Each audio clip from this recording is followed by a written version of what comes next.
Hello, everyone.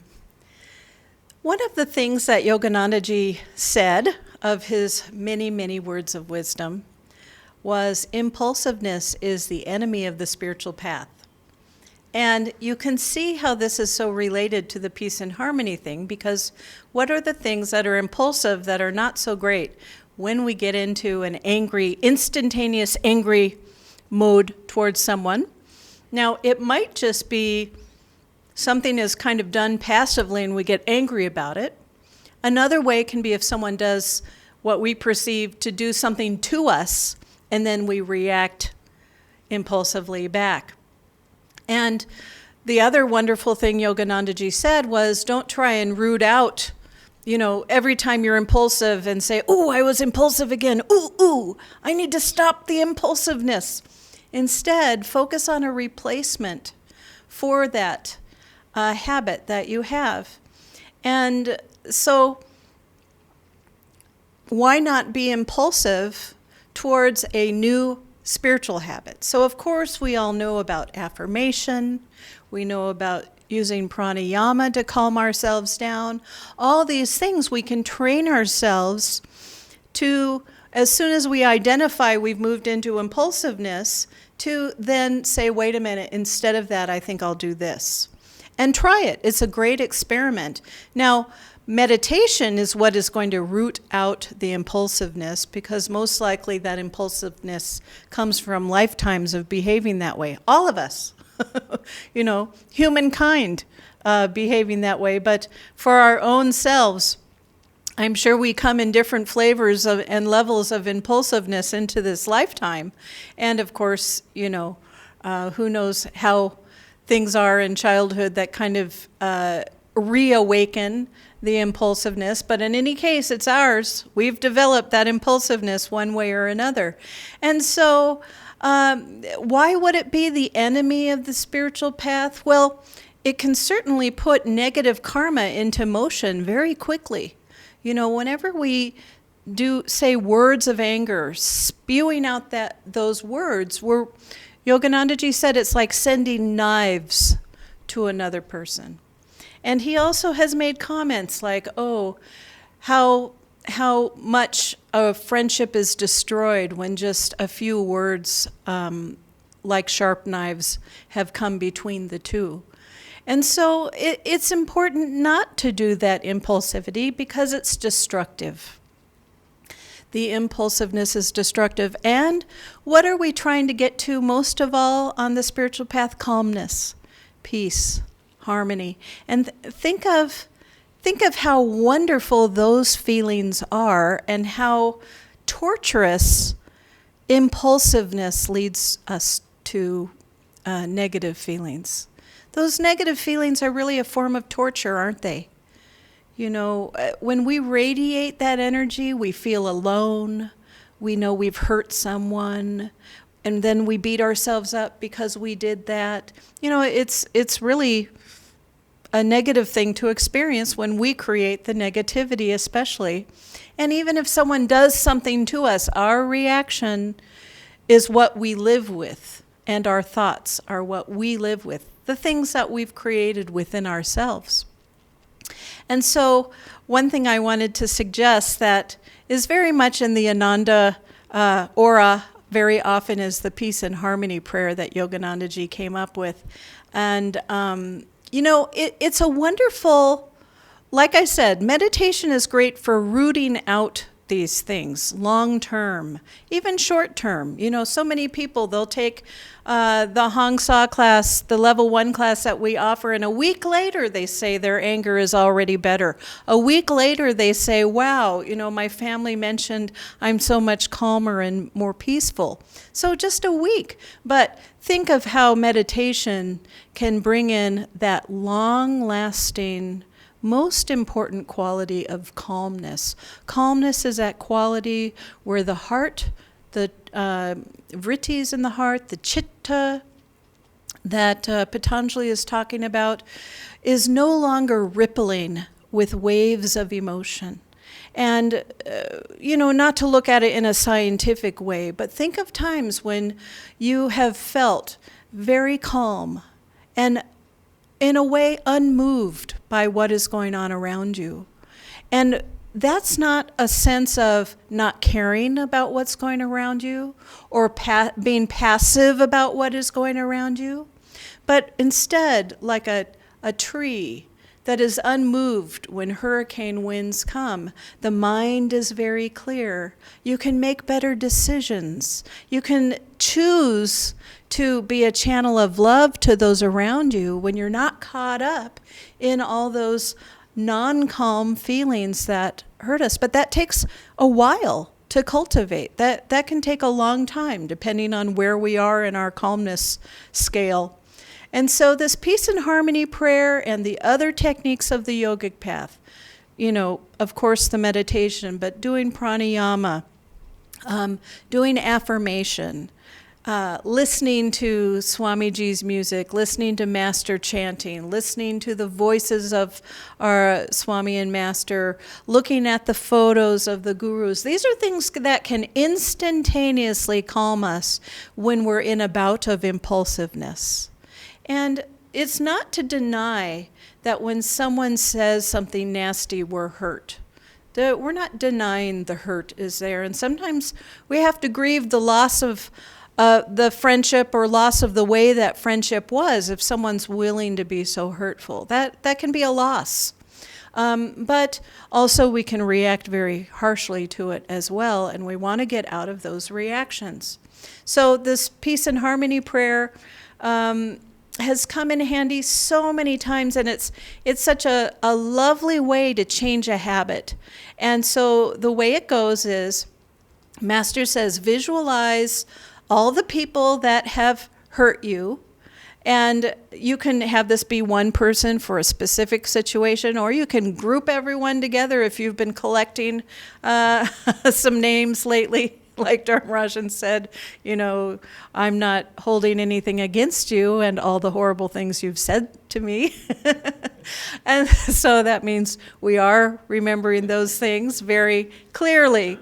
And so it can take a few rounds of the peace and harmony prayer to really help dig out some things. But it's a great habit, and it's a great direction to point ourselves in, because the end goal of yoga also is that the energy is flowing upward in the sushumna, upward in the spine, and not downward. Anything we can do to get that energy to rise up is what we want to do. And as soon as we're impulsive, as soon as we're unhappy, boom, the energy's going down. The key, get that energy up as well. Peace and harmony is, to me, kind of a fun way to do it, because it feels very impersonal. You can do it when you're really upset, and it will calm you down.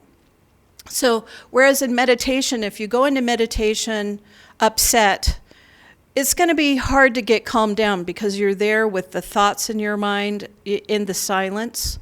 But if you're doing an affirmation type thing, your mind is forced to focus on these positive words and forced to not be able to think the other words unless you're really talented and you can have 10 thoughts at the same time, which many of us do.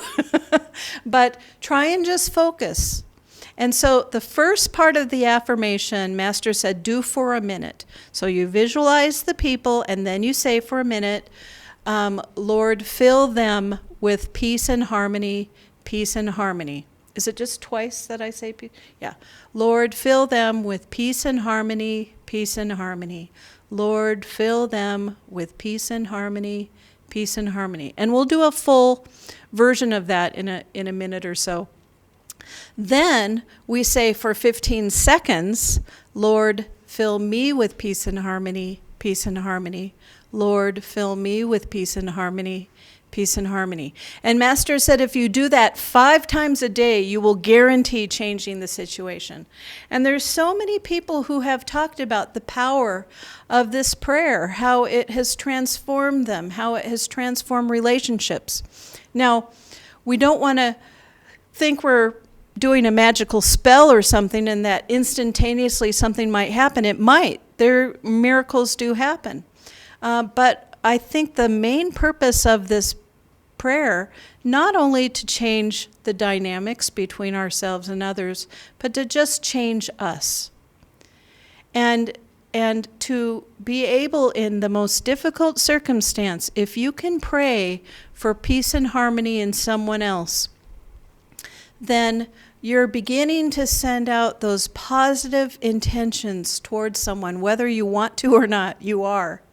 And it's different than saying, Lord, please make them less mean and hostile. Please make them be less mean and hostile. It's not quite the same, but Lord, fill them with peace and harmony. It's, again, that concept of, rather than focus on the negative to try and root that out, instead replace it with something new. So replacing the hostile meanness with filling up with peace and harmony. It's such a non-harmful thing to wish for someone. It's not saying, Lord, make them a different person. Make them a different person. Or, Lord, make them change this habit. Change this habit. It's not very personal. It's a general affirmation that just is so loving to say, fill someone with peace and harmony. You can do that to the most horrible people.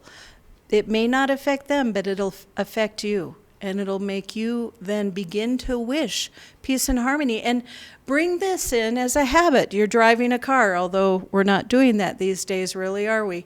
But someone cuts you off in the car, rather than, Lord, fill them with peace and harmony, and then fill me with peace and harmony. And you'll find yourself really calming down. Other situations, everyone is in close quarters with their families. Many are. And telling us how, disharmony is happening between husbands and wives and, other people within the family. And again, this would be a perfect thing, even as a family. If anyone is open to hearing about it, maybe there's one transgressor making everybody miserable and they're not willing to do it. But what if everyone else were? And so I'd highly recommend that start incorporating this into the family if anyone is open to it. Of course, many people don't want something like this pushed on them. But if in any case you can do it yourself in your family, if you see others in disharmony, and even if you're not mad at someone, but it's hurting your heart that it's happening, this prayer is also just very useful. So in this last minute or so that we have, now, Master said do it for a minute and then 15 seconds, but someone smartly timed it and said, if I do it 12 times of fill them with peace and harmony, and 3 times fill me with, that's about the amount of time. If you say it slowly enough. Tonight I timed it just to see how long, and I tend to say it a little bit faster, so maybe my number is a little higher, but I'll try and say it a little bit more slowly. I'll do it 12 times, fill them with peace and harmony, and then fill me with peace and harmony. Okay? So visualize many or one, those who you're feeling disharmony with right now in the moment. And let's say this together. Lord, fill them with peace and harmony. Lord, fill them with peace and harmony. Lord, fill them with peace and harmony. Lord, fill them with peace and harmony. Lord, fill them with peace and harmony. Lord, fill them with peace and harmony. Lord, fill them with peace and harmony. Lord, fill them with peace and harmony. Lord, fill them with peace and harmony. Lord, fill them with peace and harmony, peace and harmony. Lord, fill them with peace and harmony, peace and harmony. Lord, fill them with peace and harmony, peace and harmony.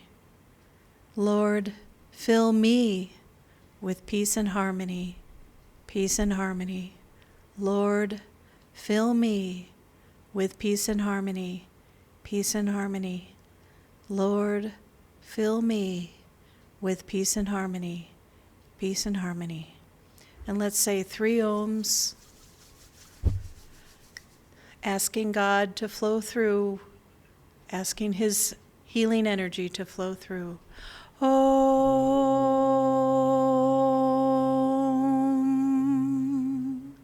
Om.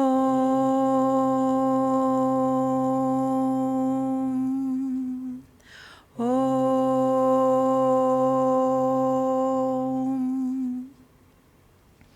Om. Shanti, Shanti, Shanti.